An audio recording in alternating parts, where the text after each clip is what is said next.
Hi, I'm Ted Wiprud, Director of Education at the New York Philharmonic. We are in the archives of the New York Philharmonic. The archives is a really unique place. The things that are stored here go back to the very founding of the orchestra in 1842. I'm told that nothing was ever thrown away because the orchestra was started as a cooperative among musicians, and they didn't trust each other.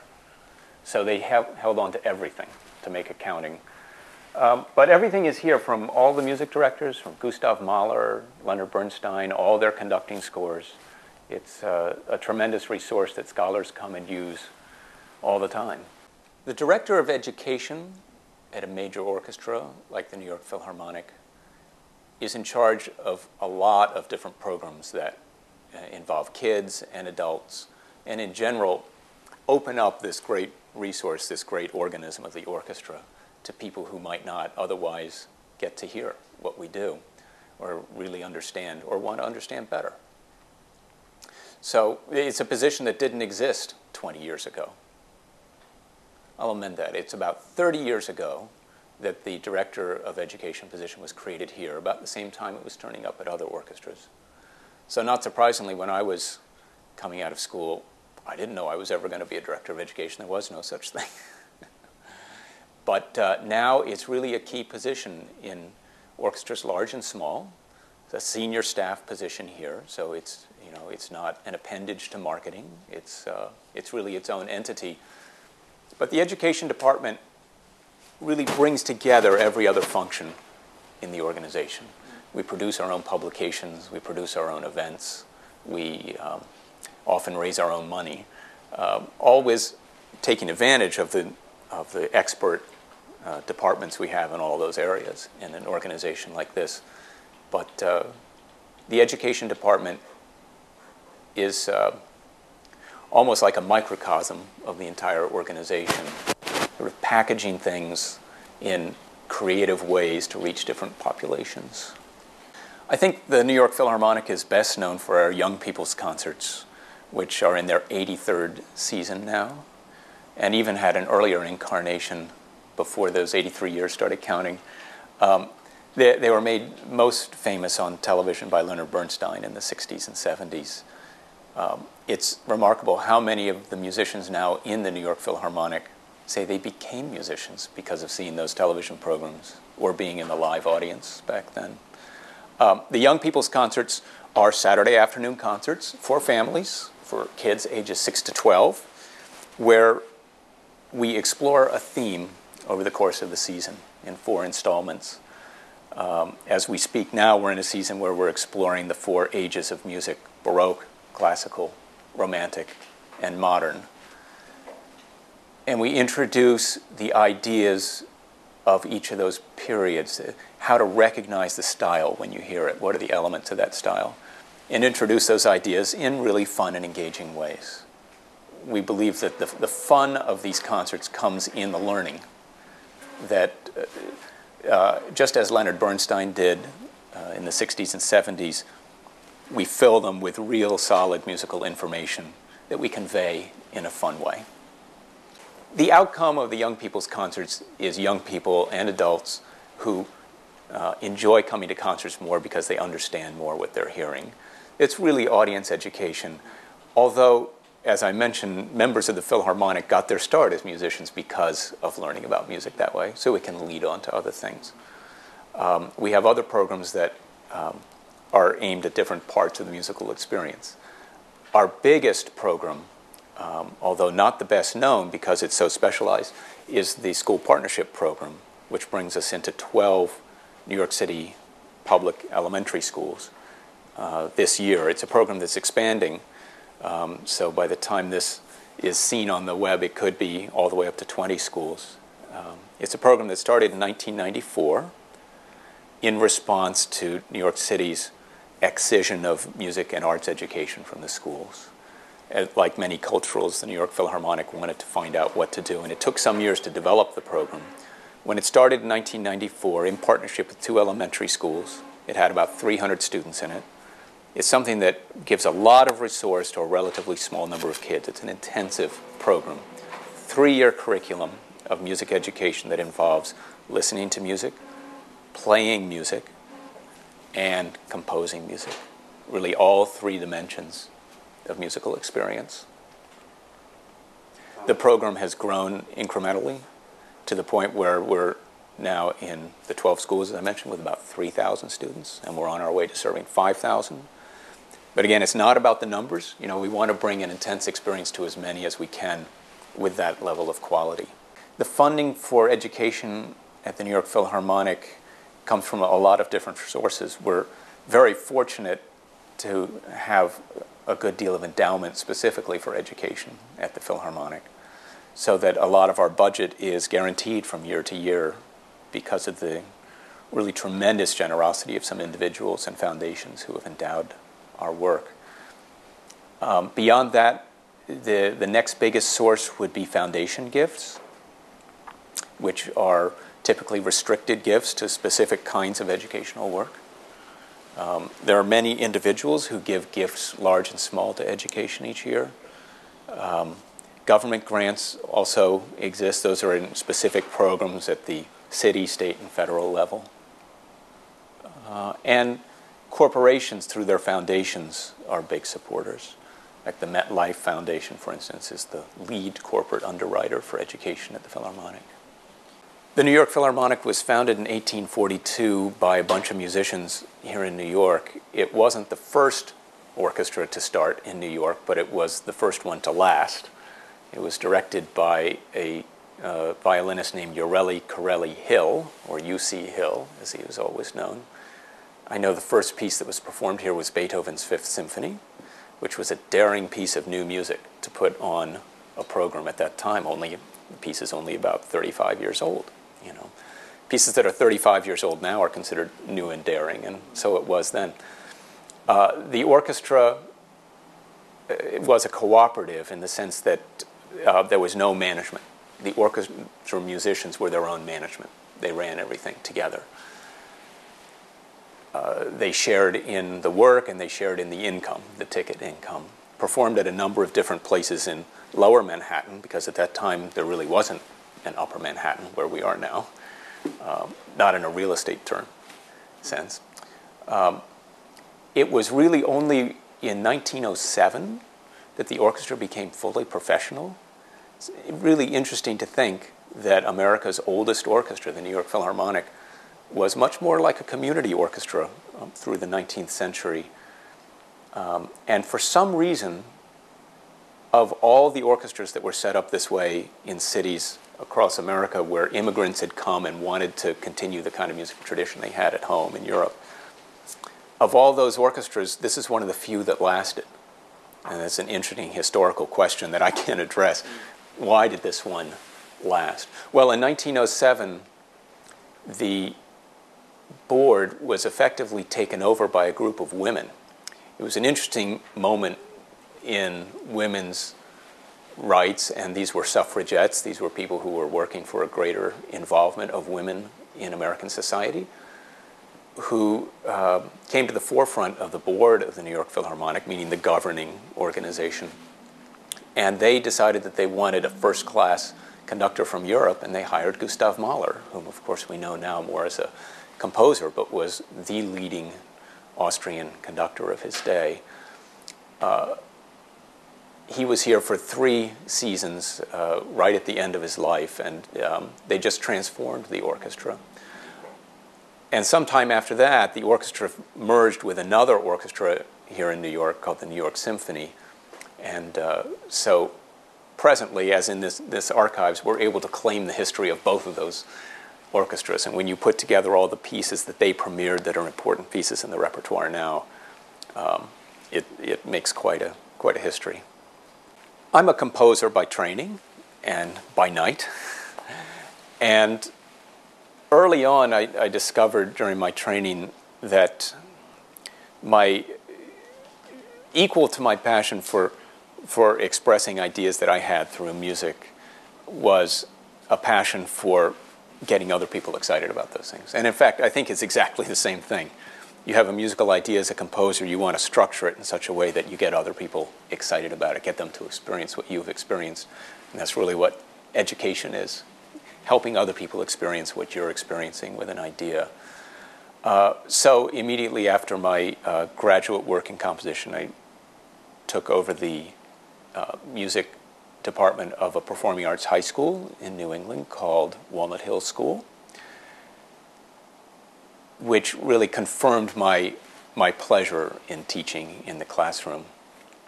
So ever since then, I've really combined the disciplines of teaching and of making music and working with professional musicians. I think many people would say the biggest challenge of being involved with music education, whether you're in the schools or in the cultural organizations, as I am, is a general feeling that you're on the margins. You know, that music education is never the central activity at school. It's never the central activity at your orchestra. I say that that's a perception, and it can be an obstacle to people staying involved. It can be a factor in burnout for music teachers and administrators. But I think you can also look at the glass as half full, and you can see progress happening. Certainly, the education department here at the Philharmonic has moved much more centrally into the orchestra's mission. And you see that happening with orchestras, with presenters, with opera companies. Every kind of classical cultural organization is really in the process today of redefining itself as a vehicle for bringing a great tradition across to the widest group of people possible. We were all founded, the older organizations were all founded on a subscription model. There were a certain number of privileged and educated people who wanted to have this art form available to them, be it opera or orchestra or a museum. And they would put in the money, and it was their organization. They would subscribe, they could come, they had their seats, and it all worked. It was like a club. In this day and age of public funding and of corporate funding and a corporation needing to see an outcome, and I think also in a day where we just think more broadly about the benefits of the art we enjoy, that's not the model anymore. The model now is that we are publicly funded nonprofit organizations that have a responsibility to the art form and to the public at large. And we're all about bringing those together. So I think the challenges to being in music education, to return to that point, are becoming less, and the rewards are becoming more. In New York City public schools, similarly, arts education has been struggling for decades with tremendous challenges of being unfunded, of being in competition with high-stakes testing for math and for literacy that encourage principals to focus only on that for their students. The struggles go on, and it will never end. But the school system, led by the mayor and by the chancellor, are really putting the arts on a whole new level and giving us a lot more to work with in partnership with the cultural organizations. It's actually a very exciting time to be involved in music education, whether you're in the schools or in the culturals. We do play classical music for kids of all ages, and by classical music I mean everything from 1600 to 2006. Not every piece is going to be perfect for every age group or every individual, but you can lessen the difficulty of approaching a piece that comes from another time and place in the way that you introduce it and in the way that you get a child actively involved in that piece of music. I'll give you a couple of examples. We have a series of concerts called the Very Young People's Concerts. This is for kids ages 3 to 5. They're based on the latest research about how kids of that age learn about music and what they can perceive in music. Before they come into the hall and sit down in a seat to listen to a performance, they have a chance to come up very close to a member of the Philharmonic, a small number of kids just right around a player, and play musical games with them. The game might be about, is the music loud or soft? Now tell me to make it loud. Can I fool you if I play it soft and you hold up this sign or that sign? We make it into a game, and the music that's being played loud and soft is the same music they're about to hear in the concert. So it becomes a game that that they can connect with what they're hearing in the concert. And then during the concert, some of the music will frame with a story and with some pictures so that the music has a narrative meaning to them. But some of the music in this concert, even for the 3 to 5-year-olds, an appropriate length, 3 or 4 minutes of the music, we will play just straight. You just look at the musicians and take in what's happening. And they really do, if it's the music that they already know how to respond to.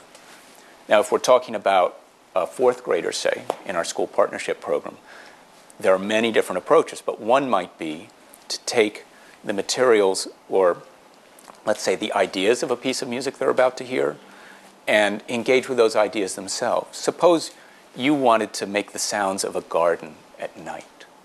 What kinds of sounds would you like to use? Just using the things we have here. Now, the kids in our elementary school program all play recorder, and so they can make sounds with that, the percussion. They can be quiet. They can get angry like insects who have been disturbed in the middle of the night or something. And then they can listen to what, say, Maurice Ravel did with a whole orchestra to create that in L'Enfant et les Sortilèges, one of his operas. And by having tried it themselves first, they listen especially keenly to what the composer did. That's just one of many approaches that we've developed. See, this arts education field now is really becoming mature. It's been going on for about 30 years. It actually started, I'll mention another one of our constituents, it started with the Lincoln Center Institute, which created an approach called aesthetic education, which really has to do with making the experience your own. Some things like I was just mentioning with creating the garden at night sounds. What we've added to that when we go into the schools is actually skill instruction. You learn to play music. You learn to write music. That, along with innovative ways of making the music matter to an individual, creates a really rich experience. So as I say, I'm confident in saying that 100% of the kids who are involved with us that way get excited about the music they're hearing. Kids getting involved with music when they're young makes a big difference in the role that music is going to play in their lives. For one thing, when kids are young, all music is good. There's not a differentiation between the music I'm supposed to like and the music I'm not supposed to like. People find again and again that the most, quote, difficult modern music that you can't introduce an adult audience to, can be a lot of fun for little kids. They don't have barriers as to what they're supposed to like and not supposed to like. So that this is the time that we can get them conversant with the widest possible range of music: classical, blues, jazz, everything. It is also increasingly clear from research on learning and on the brain that music is among the most synthetic activities. It brings together every part of the brain because it involves physicality as well as abstraction.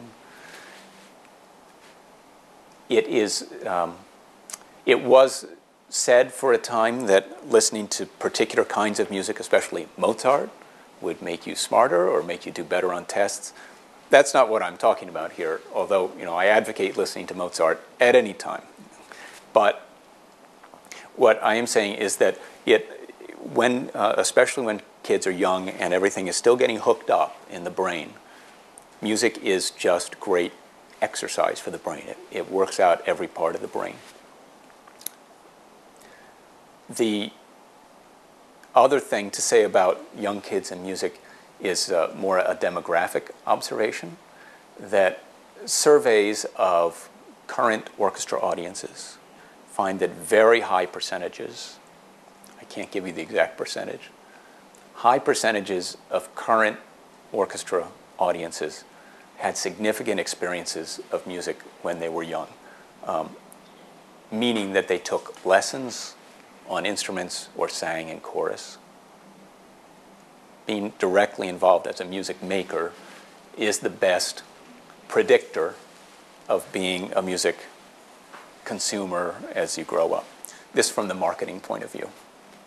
So we certainly have empirical evidence that people who get involved with classical music are people who were involved playing or singing when they were very young. The music played by the New York Philharmonic, which goes to the very beginning of the orchestra in the Baroque period up to the present day, all of it is, in some sense, timeless. It's, just like a Shakespeare play speaks to the human condition. This is music that is about what it is to be human, and you can hear it in Beethoven, or going back in Bach, or going forward in Schoenberg. You can hear it in Debussy. All these different kinds of human experiences. So we really feel that all this music, by being timeless, is timely. The mix of music we play does include music being composed up to the present day. Every year there's 2 or 3 pieces that we commission. To commission means we pay the composer to write the music, and we get to have the premiere. And our history has hundreds and hundreds of significant commissions and premieres that we've done. So we continue to do that. It's an important part of the mix.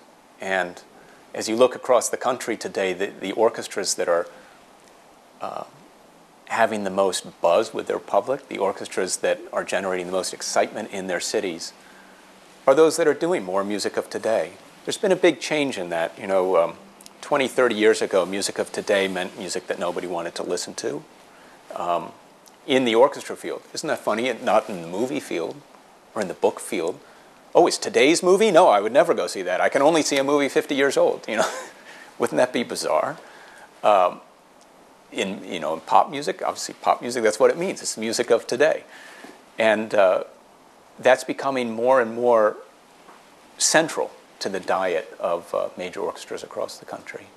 The new in classical music, the new in concert music, does have its special challenges. And I say that as somebody who writes new music in concert music, because especially over the last 75, 80 years, so much of what composers do has been to create their own language. There's been such a premium on originality.